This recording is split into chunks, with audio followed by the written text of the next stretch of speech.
बाप से डरना चाहिए, बाप को मानना चाहिए, लेकिन पहले यह निर्णय तो करो कि वो बाप है कि नहीं,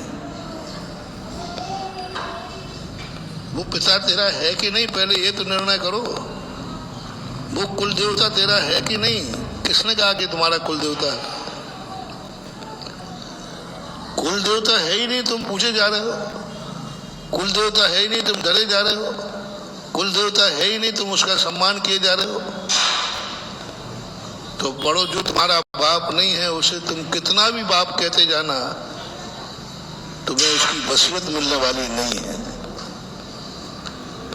पड़ोसी को कितना ही कहना कि ये तुम मेरे पापा हो, तुम मेरे बाप हो, सब कुछ है, कहते जाओ, लेकिन जब बसियत की बारी आएगी तो स्पष्ट हो जाएगा ना तेरा ये बाप है ना तो इसका बेटा है। तो पहले तो जैनियों को ये मालूम करें कि कुल देवता कहते किसे हैं। आगम में कहीं कुल देवता शब्द आया है क्या? क्या कुल देवता होता है? होता है। उज्ज्वल यति में सब आचार्य महाराज ने त्रिलोक प्रणति के अंदर कुल देवता शब्द का संबोधन किया है और उन्होंने कहा है कि कुल देवता कौन है? जैनियों के, जैन जातियों के कुल देवता जिनेंद्र देव ही हैं। और आराध्य देवता भी यही है। जो व्यक्ति जिनेंद्र भगवान को इसलिए मानता है कि मैं जैन हूं और हमारे पूर्वज इन्हीं जिनेंद्र को मानते आए हैं, इसलिए मैं जिनेंद्र देव को मानता हूं, तो वही इनके लिए कुल देवता हो गए। और जो ये मानते हैं कुल देवता के साथ में नहीं, यही सच्चे देव हैं, इसलिए मैं इनको मानता हूं, यह आराध्य देव है। उदाहरण दिया उन्होंने, जब देवता स्वर्गों में जन्म लेते हैं तो मिथ्या दृष्टि देवता भी मंदिर में ही जाता है। क्या सोच के जाता है कि इस विमान में जन्म लेने वाले को इन भगवान को नमस्ते करना पड़ता है, ये यहाँ की परंपरा है। तो वह परंपरा मान के स्वीकार कर लेता है कुल देवता। और दूसरा जो सम्यक दृष्टि का होता है, वो कहते हैं यही तो सच्चे देव हैं। सच्चे देव मान करके पूछते हैं तो वो आराध्य देवता हैं, कुल परंपरा के देवता मान के पूछते हैं तो वह कुल देवता हैं। दोनों में जिनेंद्र देव ही हैं। हमने एक नया शब्द निकाला कुल देवता के और आराध्य देवता के बीच में, इष्ट देवता।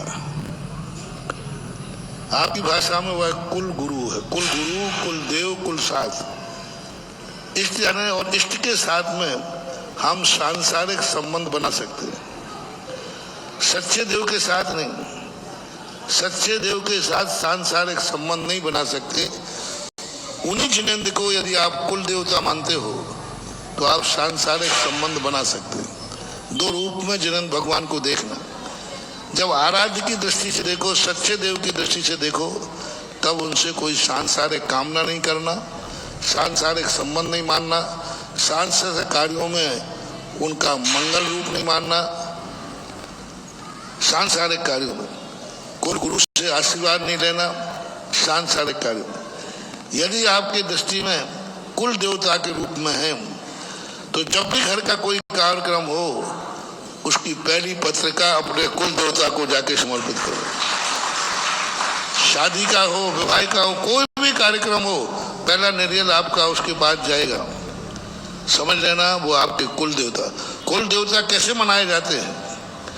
तुम्हारे घर में कोई भी कार्यक्रम हो, सबसे पहले श्रीफल, पत्रपाती, नमोस्तु वहां भेजा जाता है। उसको बोलते हैं कुल देवता। कुल गुरु भी ऐसे होते हैं, जिनके पास आपके सांसारिक कार्यों की शुरुआत को शगुन माना जाता है। उनका नाम लेने से, उनका आशीर्वाद लेने से, उनको पाती चढ़ाने से, तो वे तुम्हारे कुल गुरु हो गए। नमोकार मंत्र भी कुल मंत्र हो सकता है। जब किसी भी सांसारिक कार्यों की शुरुआत में आप मंगल के रूप में नमोकार मंत्र पढ़ते हैं तो यह कुल मंत्र हो गया। और यही नमोकार मंत्र कर्मों की निर्जरा के लिए, मोक्ष मार्ग के लिए, कल्याण के लिए पढ़ते हैं तो यही मंत्र आराध्य मंत्र हो जाता है। मंत्र वही है, अंतर कुछ भी नहीं करना। बस अभिप्राय है कि तुम परमार्थ दृष्टि या संसार दृष्टि से ऐसी परंपरा को आप लोगों को जीवित करना चाहिए, और वही आपके कुल देवता हैं। ये आला बैठालना, ये यहाँ चबूतरा बनाना, यहाँ हाथे लगाना, ये करना, ये सब कुल देवता नहीं है। ये तुम्हारे बाप नहीं है। नकली बाप को बाप मत मानो, बाद में बाप मर जाएगा, तुम्हारे नाम कुछ नहीं आएगा और फिर रोते फिरोगे हमने जिंदगी भर बाप किया लेकिन वसीयत तो मुझे मिली ही नहीं। इसलिए आज के बाद जैनियों के कुल देवता कौन है? जिनेंद्र भगवान। कुल गुरु कौन है? दिगंबर जैन गुरु। और जैन माता, कुल माता कौन है? जनवाणी माता। कुल मंत्र कौन है? नमोकार मंत्र, ऐसा मंत्र है।